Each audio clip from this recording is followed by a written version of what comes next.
What's up guys, this is Ray and welcome to Asian Filmist, and today we'll be discussing the 1988 anime film Demon City Shinjuku, which was directed by Kawajiri Yoshiaki. You might not know Kawajiri Yoshiaki's name at first hearing, but you definitely will know his movies. If I mention names like Ninja Scroll or Vampire Hunter D Bloodlust, I'm pretty sure some of those names might spark a memory or two, and I'm pretty sure they'll be good memories. Demon City Shinjuku is an anime film that's adapted from a novel written by Kikuchi Hideyuki, who is the author of Vampire Hunter D. So definitely shares some elements with Vampire Hunter D. First of all, it's pretty retro. Watching this movie just brought back a whole lot of good memories of anime of this era. And of course, you have demon slaying. But the story of Demon City Shinjuku, when you first get introduced to the story 10 years prior, and you get introduced to Rebira and Genichiro, and they're fighting. And Rebira is the villain, but he ends up winning against Genichiro. And when he wins, he essentially destroys all of Shinjuku and turns it into a hellhole. And what I mean by hellhole, I mean that he overruns it with darkness, with monsters and demons, everything out of hell. And then we fast forward 10 years later, and then we meet Kyoya, who is the son of Geiichiro. So Kyoya gets called forth by Geiichiro's old master, Agni Rai.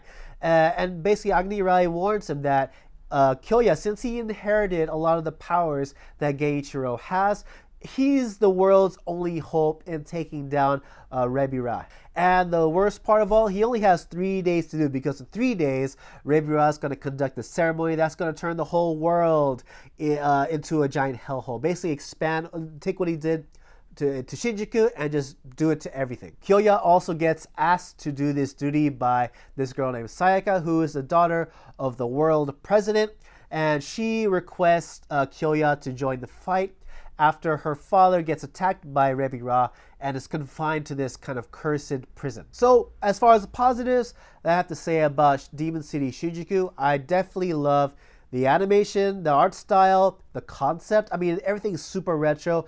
Everything about the character design, it reminds me so much about everything I love about 80s anime. Everything from the dark color palette to the way even the monsters are designed. You get a nice variety of hellish and demonic creatures that Kyoya has to fight. And even the variety of characters that Kyoya meets along the way are interesting. Especially like Mephisto, who's kind of like your typical long-haired man of mystery who seems to know everything about what's going on, and he's pretty badass on top of all of that. It has a really awesome and hot fight scene with this snake lady who tries to poison him with some acid, and that was just a cool fight scene. And there's that boy, I forgot exactly what his name is, but they encounter this boy who lives in Shinjuku, and he just goes around on his roller skates, and for a pet, he has this mutated two-headed demon dog, and that's pretty badass. And the way Shinjuku was designed, it definitely looked like something you would see in a post-apocalyptic story. Everything is just destroyed. You had people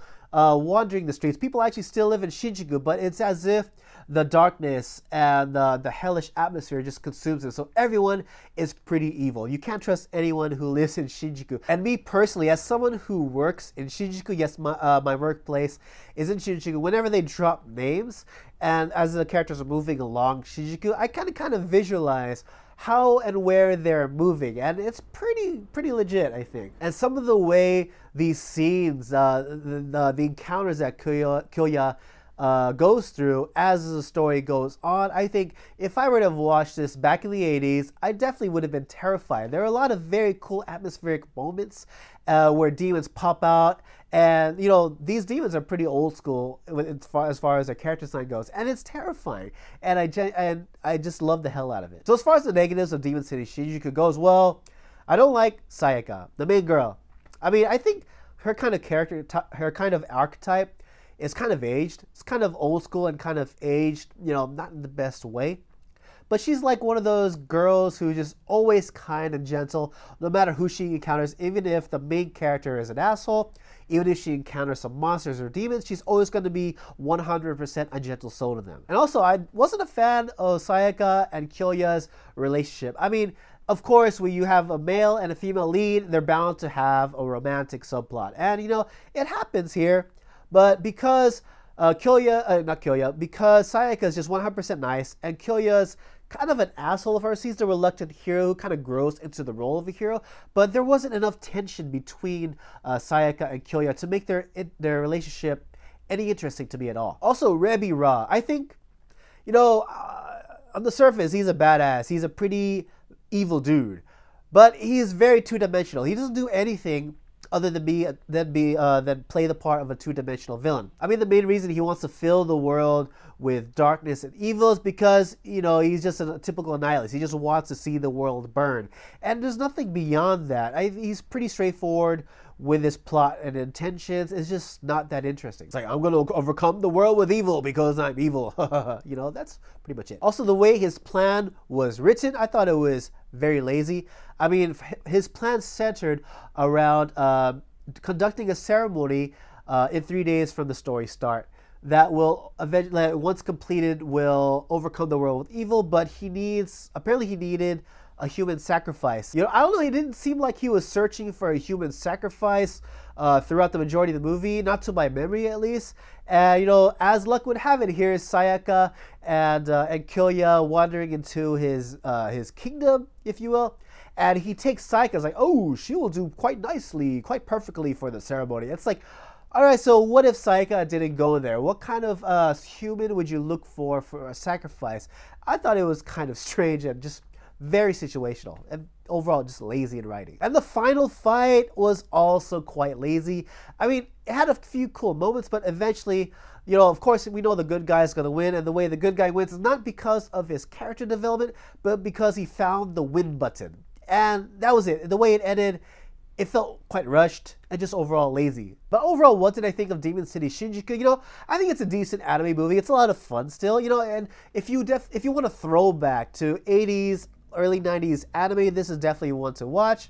I remember enjoying this back in the day. I still relatively enjoy it now because of all the tropes that I come to know and love. But, you know, I would have liked a lot more fleshing out certain elements, namely some characters, and also just having a more well-rounded bad guy. Because he, like I said earlier, he's just a bad guy who wants to do evil things because he's evil, he wants more power, and he wants that power to do more evil things. And that's pretty much it. But I still definitely recommend watching it just because it's one of those movies that I watched growing up and that I think, you know, it kind of helped develop my taste as a fan of anime. And it's retro, you know, it has all the cool retro character designs, not only the creatures, but also the characters. And yeah, those are my thoughts about Demon City Shinjuku. What did you guys see? What kind of questions did you guys have? Let me know in the comment section below. Please like, share, and subscribe. Follow me on Facebook and Twitter. And by all means, please support Asian Films on Patreon. It definitely helps the channel a lot. And by all means, please join our Discord server so you can join and talk to more fans about Asian cinema. The link is in the description section below. And yeah, that's about it for me, guys. And as always, everyone, thank you so much for watching. Hope to see you all again in the next video. Take it easy.